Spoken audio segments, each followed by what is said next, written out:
यह कहानी है एक बूढ़े मजदूर पिता की है। एक गांव में एक आदमी रहता था जो बहुत ही बूढ़ा हो चुका था, जिस वजह से उसे कम दिखाई देता था और बहुत कमजोर हो गया था।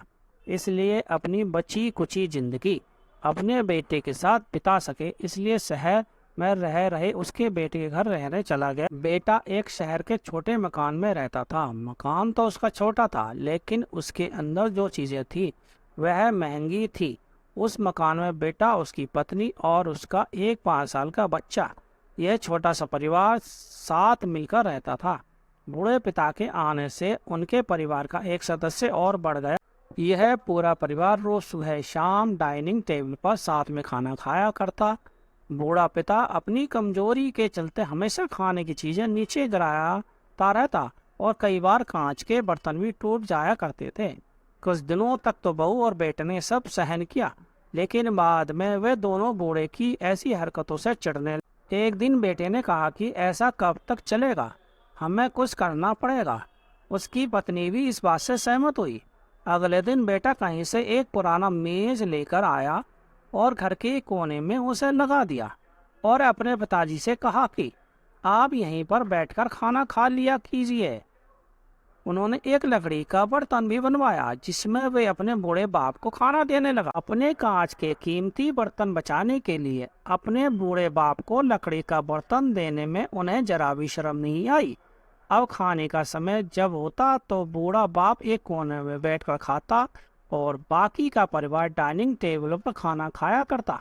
डाइनिंग टेबल पर बैठे बैठे दोनों पति पत्नी कभी कभी अपने बूढ़े बाप की तरफ देख लिया करते। बूढ़े बाप की आंखों में उन्हें आंसू भी नजर आते, मगर उन पर जैसे जैसे असर नहीं होता। बूढ़े का पोता भी ये नज़ारा हमेशा देखता और वह अपने ही में ही खोया रहता।